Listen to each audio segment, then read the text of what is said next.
Bonjour à tous, c'est la brocante du Level 1. Alors aujourd'hui, on a sorti toutes nos vieilleries de nos armoires et on va les vendre aux passants, aux badauds, puisque qui dit brocante dit badaud et dit bonnes affaires à réaliser. Alors, qui dit aussi brocante dit fête des vieux métiers. Il y a plein de métiers en France qui ont été oubliés et Gérard va nous en parler. Effectivement, alors j'ai envie de parler un peu des vieux métiers parce que c'est ma passion, en particulier des vieux métiers du vieux Paris puisque c'est chez moi. Alors pour vous situer un peu l'ambiance, on est au début du siècle, 1900. Paris, c'est pas ce que c'est aujourd'hui. C'est-à-dire que par exemple, tout est éclairé au gaz dans la rue, c'est des lampadaires. Les lampadaires, c'est du gaz. On va chercher sa glace pour conserver le poisson au métro glaciaire. C'est du gaz. On ramène de la glace des Alpes, on les descend en charrette dans du foin. Non mais c'était quand même, tu vois, c'était comme ça. Ouais. C'était un vrai village. Et alors, par exemple, au cœur de Paris, il y a le quartier des Halles. Et le quartier des Halles est absolument dégueulasse. C'est infâme. C'est super pauvre, c'est dégoûtant. Et autour de toute cette saleté, s'organisent plein de petits métiers dégoûtants. Alors par exemple, je vais commencer simple, le ramasseur de mégots. Alors lui, le ramasseur de mégots, c'est un petit gars qui se promène dans la rue et qui trouve les mégots un peu grands de cigares comme ça. Alors il prend des mégots et puis il les revend aux gens. J'ai envie de fumer. Des gens qui ont moins d'argent, oui, ou qui fument moins. Il laisse les plus petits mégots au ramasseur de petits mégots. Qui lui essaye de les vendre mais n'y arrive pas. Bon, enfin, ça lui fait une occupation. Alors dans le même genre, on a le vendeur de toiles d'araignée. Alors qu'est-ce que c'est que le vendeur de toiles d'araignée? C'est quelqu'un qui va dans les caves, qui ramène des toiles d'araignée et qui les vend à la restauration. Savez-vous pourquoi? Pour faire des barbes à papa, pour les pauvres. Je sais pas. Tout simplement. Pour les poser sur des bouteilles de vin pour faire croire que ce sont des grands crus. Alors que c'est de la piquette. Voilà.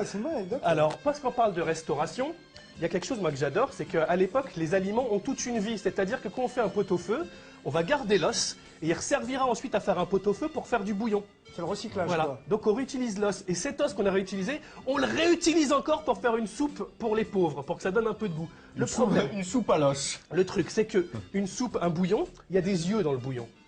C'est des petits morceaux de gras. C'est des petits morceaux de gras, des petites perles de gras au-dessus, sur la surface de la soupe. Et ben quand on fait une soupe avec un vieil os, ça fait pas d'yeux. Alors pour ça, on a le préposé aux yeux. Et le préposé aux yeux, c'est un de mes vieux métiers préférés. C'est quelqu'un qui vient dans un restaurant, qui croque une tête de poisson parce que c'est pas cher, et qui, avant de servir la soupe, va souffler sur sa surface comme ça du jus de poisson. Et un bon préposé aux yeux, c'était quelque chose de très recherché. Alors on va finir... C'est dégueulasse. C'était quand ça? En 1900, 1920. Ils font plus ça maintenant. Ils font plus. Ah, ils font plus. Alors on va finir avec un peu de poésie puisqu'on va parler caca. Le ramasseur de crottes. Le ramasseur de crottes, on ne s'en lasse pas. C'est quelqu'un qui va dans la rue et qui va ramasser les crottes, canines ou humaines, parce qu'à l'époque, les gens font caca dans la rue quand même. Et qu'est-ce qu'il va en faire de ces crottes? Il va pas non les bouffer ou jouer avec comme tu le fais, Johan.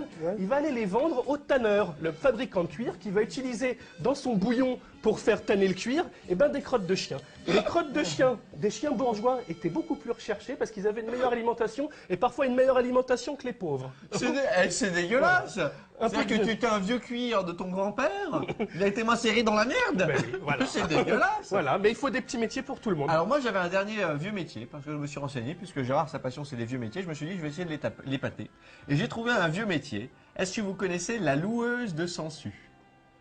Alors, la loueuse de sangsues était engagée par les pharmaciens. Elle était payée pour se baigner dans la Seine et ramasser les sangsues, qui après utilisés par les pharmaciens pour faire des médicaments. C'était la loueuse de sangsues. Ah ouais, les vieux métiers c'est passionnant et j'en reparlerai. Tout de suite. Nabil, je t'offre un CDD de ramasseur de crottes. C'est mieux que faire ramasseur de balles. Bel emploi jeune. À quoi on joue?